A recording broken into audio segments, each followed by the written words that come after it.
السلام عليكم، ان شاء الله تكونوا بخير وعلى خير. وصفة اليوم كيك، ماشي اي كيك عادي، كيك اللي هو فريد من نوعه. ما كيحتاج لا كريمه لا تعقيدات، بخليط واحد كنتحصلوا على 3 ديال الطبقات. وهادشي كله راجع للطريقه ديال التحضير ديالو. بمكونات بسيطه كنتحصلوا على كيك بثلاثه ديال الطبقات. نمشيو نتعرفوا على المكونات اللي غادي نحتاجو مع طريقه التحضير اللي هي ناجحه 100%. فرجة ممتعة.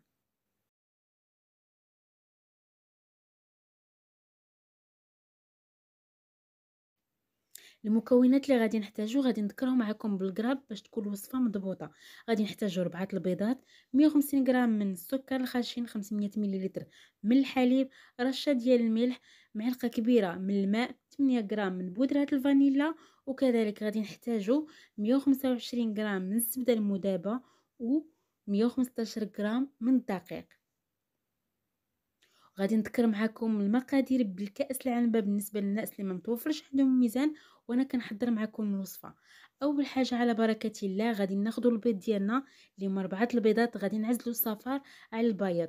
وضروري ان يكون البيض ديالكم بدرجه حراره المطبخ باش تنجح معكم الوصفه. اول حاجه غادي ناخدو صفار البيض، غادي نضيفو عليه كأس ديال السكر بالنسبه لكأس الشاي اي كأس العنبه.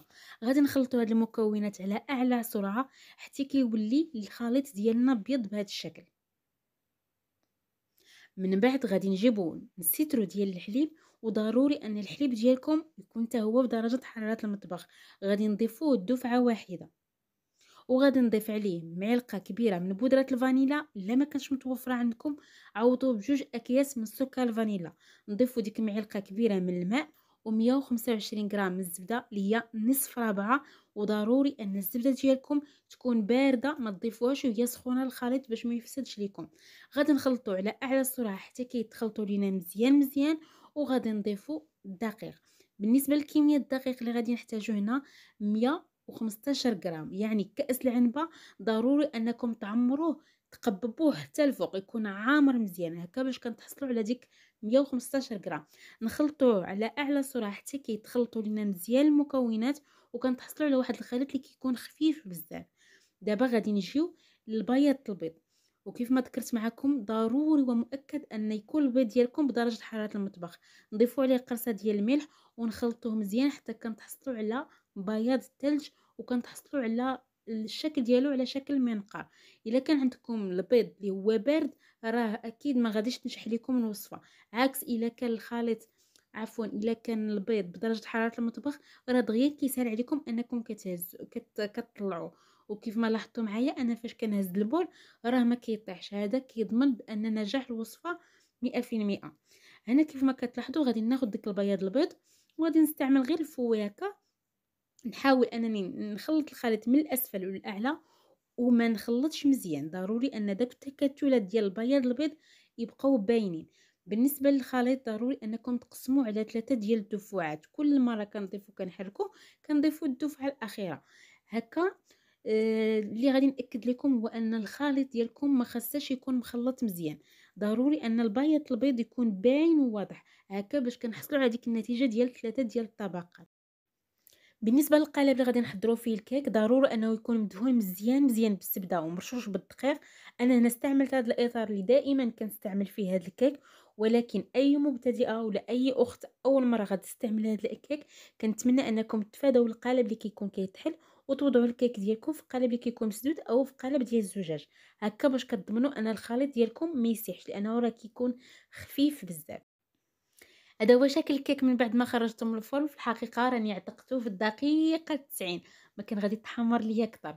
فاش كنقيسوه راه كنحسوا بانه بحال خفيف، ولكن هادشي راه راجع للكريمه اللي كتكون لداخل باقا سخونه.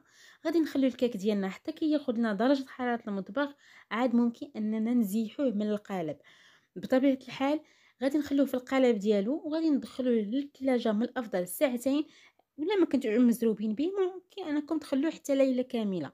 من بعد غادي تاخذوا السكين وتبقاو هكا تزيحوه من القالب اللي استعملتو وتقلبوه. ما تخافوش راه كيكون متماسك، يعني ما تخافوش ان الطبقات غادي يتحلوا ولا شي حاجه. ديك الساعه غادي تقلبوه في الطبسيل وتقدموه. يعني غادي تحكموا فيه، ما تخافوش انه غادي تكسر لكم ولا شي حاجه. بالنسبه للتزيين، زينوا باي حاجه متوفره عندكم. انا زينته بالسكر ثقيل.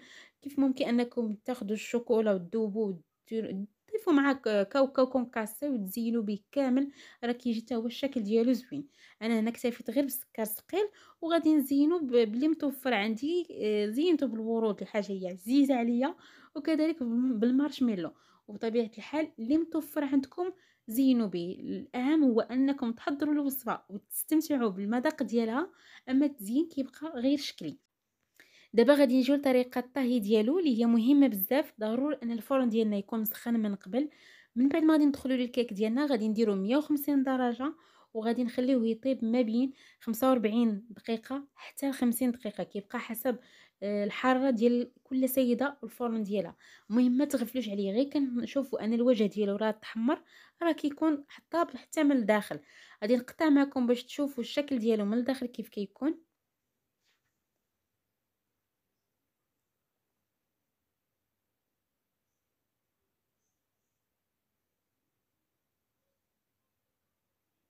وهانتوما كيف ما كتشوفوا كيجينا ثلاثه ديال الطبقات اللي هما واضحين وباينين. وكيف ما كتشوفوا الكيك اللي ما كنحتاجوش فيه لا مجهود، وطريقه التحضير ديالو بسيطه، ومكونات كذلك بساط. انا هنا كنبين لكم الطبقات كيف ما كتلاحظوا معايا، طبقه ديال الكيك، طبقه ديال الكريمه اللي كتكون بيضاء، وطبقه ديال الكريمه الاخرى اللي كتكون شفافه.